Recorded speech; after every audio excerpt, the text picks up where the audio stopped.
Phùng Thiệu Phong và Triệu Lệ Dĩnh sau khi ly hôn, cả hai đều thành công trong sự nghiệp, họ thực sự là những ngôi sao sáng nhất trong làng giải trí.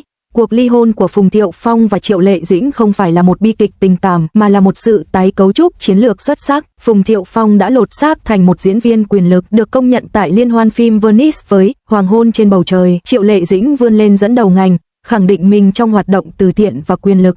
Hai người đã phá bỏ mô hình kinh doanh vợ chồng truyền thống, đạt được bước nhảy vọt về giá trị thông qua hoạt động độc lập. Mức độ cao nhất của mối quan hệ là làm vua theo đúng nghĩa của nó. Các bạn ơi, hãy cùng nói về một điều gì đó mang tính đàm tiếu, nhưng không hoàn toàn là đàm tiếu. Gần đây, một số người soi mói Phùng Thiệu Phong và Triệu Lệ Dĩnh bằng kính lúp, nói rằng cả hai đều trở lại. Sau ly hôn, một người xông pha đến Venice, người kia trở thành lãnh đạo cấp cao, khiến nó trông giống như một cái kết cổ tích nơi những tấm gương vỡ không thể vá lại, nhưng mỗi tấm đều đẹp theo cách riêng của nó.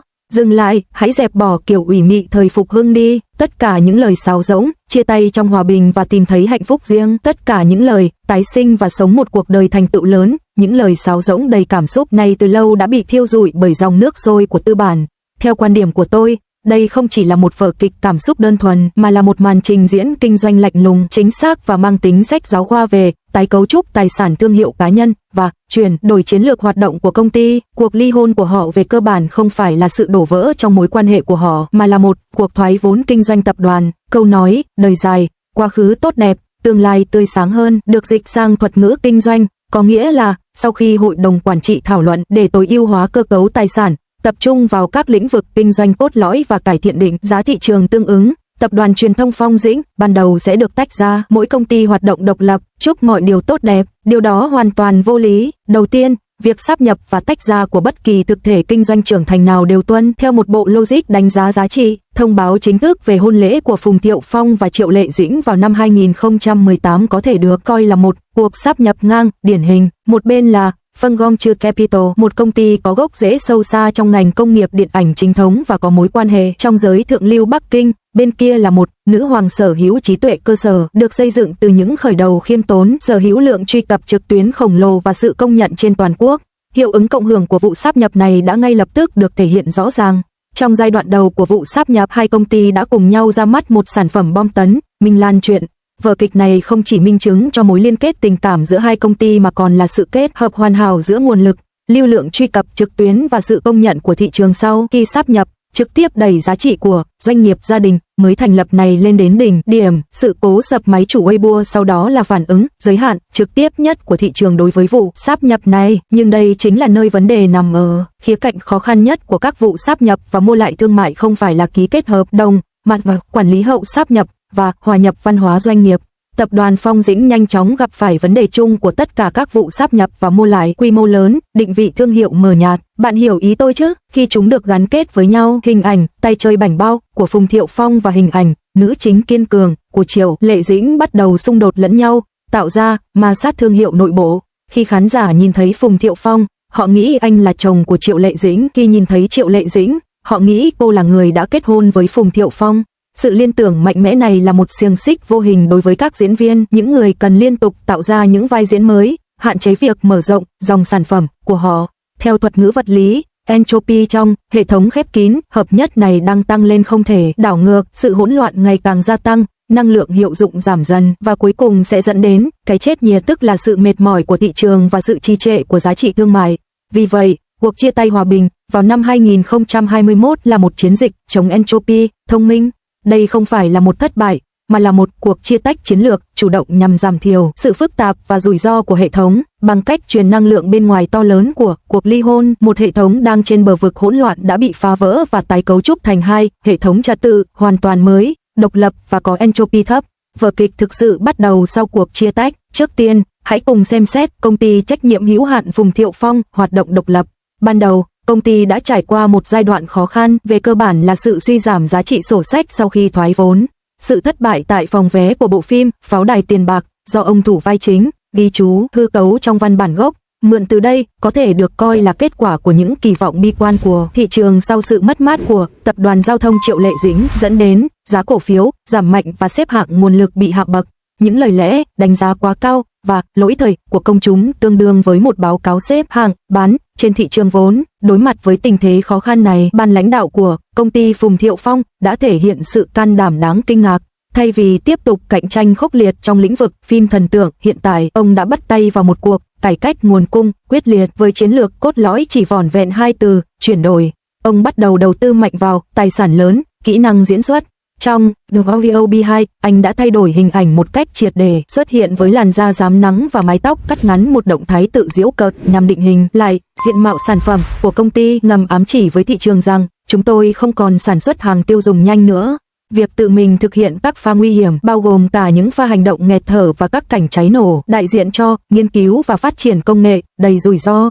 Trải nghiệm cuộc sống quân ngũ trước đó và giảm 7 kg là hình thức đào tạo nhân viên nội bộ và nâng cấp dây chuyền sản xuất khắc nghiệt nhất. Anh đã chuyển đổi mô hình vận hành tài sản nhẹ, trước đây phụ thuộc vào giao thông bên ngoài, thành mô hình vận hành tài sản nặng, dựa trên kỹ năng diễn xuất và chất lượng công việc của mình. Mô hình này đòi hỏi khoản đầu tư ban đầu khổng lồ và rủi ro cực kỳ cao, nhưng một khi thành công, lợi thế cạnh tranh là vô cùng lớn.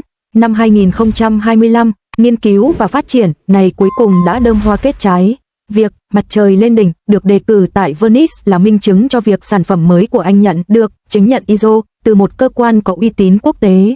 Điều này đánh dấu sự gia nhập thành công của công ty Phùng Thiệu Phong vào thị trường cao cấp mới của phim nghệ thuật quốc tế, chuyển đổi logic định giá thương hiệu từ ngôi sao lưu lượng truy cập sang nghệ sĩ quyền lực, đạt được cú hích kép. Khuôn mặt nhăn nheo của anh khi vỗ tay tán thưởng đồng nghiệp thể hiện niềm hân hoan chân thành của một CEO khi chứng kiến báo cáo tài chính của công ty có lãi. Giờ hãy cùng xem xét tập đoàn Triệu Lệ Dĩnh, con đường của cô hoàn toàn khác, một ví dụ điển hình của chiến lược nền tảng. Sau khi chia tách, Triệu Lệ Dĩnh đã nắm giữ một con bò sữa khổng lồ. Sức hút mạnh mẽ của cô với tư cách là một nữ diễn viên quốc dân. Tuy nhiên, cô rất sáng suốt. Hoạt động kinh doanh BHC trong lĩnh vực diễn xuất có một giới hạn rõ ràng và rất rủi ro, chịu ảnh hưởng bởi tuổi tác và xu hướng thị trường. Cô không tiếp tục phát hành các sản phẩm lặp đi lặp lại như Hoa Du Ký 2.0 và Công Chúa Đặc Vụ 3.0, mà thay vào đó, cô bắt đầu một sự hội nhập tinh tế. Năm 2025, việc cô ít xuất hiện trên màn ảnh không phải do danh tiếng giảm sút mà là do nâng cấp ngành. Việc giữ chức Phó Chủ tịch Hiệp hội Điện ảnh và Truyền hình tỉnh Hà Bắc và Giám đốc Hiệp hội Nghệ sĩ Truyền hình Trung Quốc có ý nghĩa gì? Điều này thể hiện sự chuyển mình từ vận động viên sang người tạo ra luật lệ. Cô không còn chỉ là nhà sản xuất nội dung C, mà đã bắt đầu tham gia vào các tiêu chuẩn ngành, phân bổ nguồn lực và định hướng chính sách B, G. Điều này tương đương với việc chuyển từ một nhà phát triển ứng dụng sang một người đánh giá cửa hàng ứng dụng, nâng cấp từ bán sản phẩm lên xây dựng nền tảng. Điều ấn tượng hơn nữa là việc cô thành lập một quỹ từ thiện và cống hiến cho việc hỗ trợ giáo dục nông thôn. Các bạn ơi, đừng chỉ nhìn vào vẻ đẹp và lòng tốt của cô ấy mà còn cả chiến lược đầu tư có trách nhiệm xã hội ESG tiềm ẩn bên trong. Trong kinh doanh, đây chính là việc xây dựng hào đạo đức ở mức độ cao nhất. Khi một thương hiệu gắn bó sâu sắc với trách nhiệm xã hội, nó sở hữu một rào cản mạnh mẽ trước mọi rủi ro dư luận.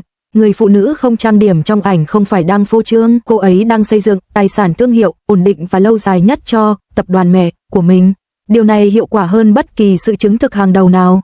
Nói một cách thẳng thắn, đây vẫn là việc xây dựng một hào đạo đức, chỉ là sử dụng vốn đạo đức.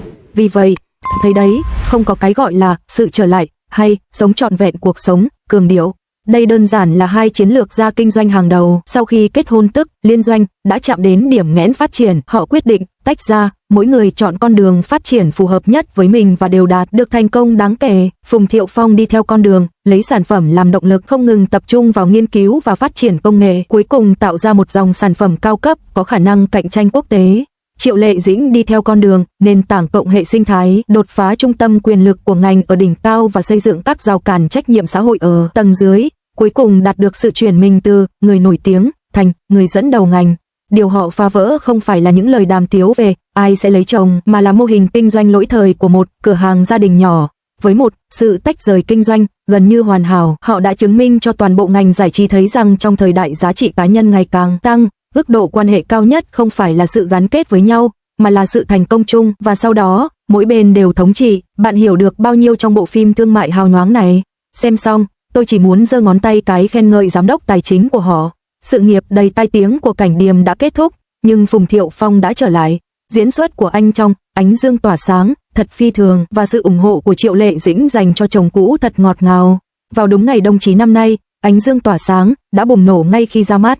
Ngay khi đèn rạp vừa tắt, Phùng Thiệu Phong xuất hiện với quầng thâm mắt to tướng vào vai một người đàn ông trung niên đang chênh vênh bên bờ vực ngoại tình. Khoảnh khắc anh rời mắt khỏi máy quay, Khán giả như vỡ òa, đồng thanh thốt lên, trời ơi, diễn xuất của anh thật phi thường, ai có thể ngờ bộ phim nghệ thuật này lại có sức hút đến vậy.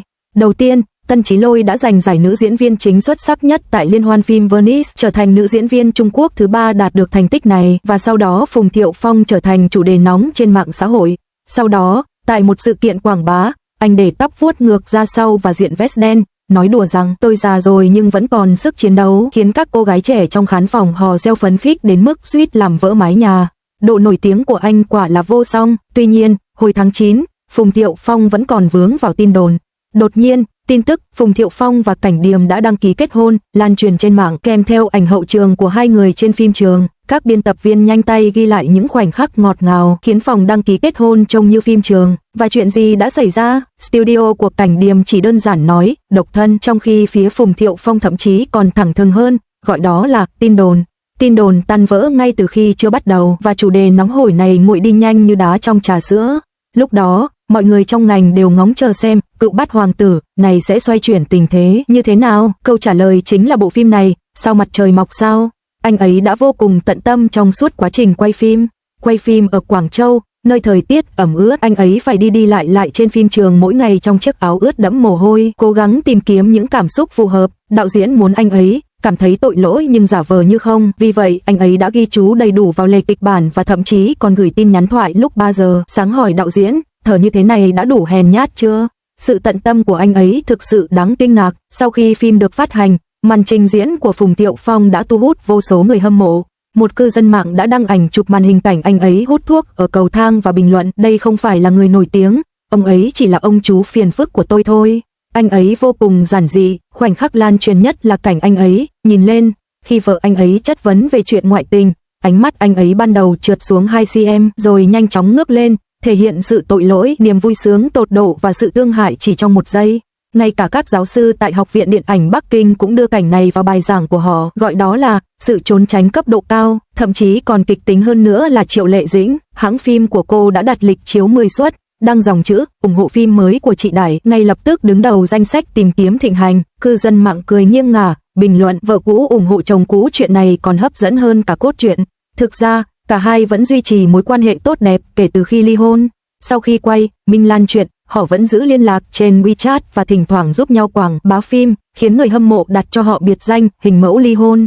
Buổi chiếu riêng này đã khiến thông cáo báo chí không bao giờ nói nữa được chuẩn bị của các nhà phê bình trở nên vô dụng, khiến họ chỉ còn biết phàn nàn về nhịp phim chậm. Đơn vị sản xuất thậm chí còn công bố những cảnh quay hậu trường. Trong một cảnh cãi vã đêm mưa, Tân Chỉ Lôi đã suy sụp tinh thần, còn Phùng Thiệu Phong run rẩy ôm chặt cô, không nói nên lời. Ngay cả đạo diễn ngồi sau màn hình cũng khóc. Nhà quay phim cho biết anh đã kiên quyết chịu mưa dầm để những mảnh băng giá rơi xuống cổ vào tháng 12. Sau khi quay xong, anh sốt cao 38 độ C, phải truyền dịch và tiếp tục quay phim vào ngày hôm sau. Anh đã nắm bắt hoàn hảo hình tượng nam diễn viên trung niên sợ thất nghiệp. Phùng Thiệu Phong thì lại khác. Trong một buổi phát trực tiếp, khi người dẫn chương trình hỏi thăm tình hình mối quan hệ của anh một cách tinh tế, anh đã khéo léo né tránh bằng câu hôm nay chúng tôi chỉ bán vé không buôn chuyện, dẫn đến một loạt bình luận như nam thần hút hồn đàn ông lớn tuổi, và số lượng người muốn xem phim trên Maoyan đã tăng thêm 100.000 người vào đêm đó. Quản lý rạp chiếu phim cho biết các cặp đôi trẻ đã đến xem Tân Chí Lôi, trong khi các nhóm phụ nữ lớn tuổi đến xem Phùng Thiệu Phong. Mỗi người đều có những cảm xúc riêng, và sau đó tất cả đều viết những bài đăng dài trên mạng xã hội, một hình thức quảng bá miễn phí hiệu quả. 2 tháng qua thật kỳ diệu, từ tin đồn ban đầu được thổi phồng cho đến khi sụp đổ hoàn toàn, rồi bộ phim từ chỗ vô danh trở nên nổi tiếng. Phùng Thiệu Phong đã thực sự xoay chuyển sự nghiệp nhờ tài năng diễn xuất. Giờ đây, tìm kiếm tên anh ấy sẽ trả về kết quả, kỹ năng diễn xuất, độ nổi tiếng ngất ngưởng và cháy vé toàn bộ rạp, trong khi vụ bê bối Cảnh Thiên từ lâu đã bị đẩy xuống trang 2. Thời gian thực sự đã cho chúng ta câu trả lời rõ ràng nhất.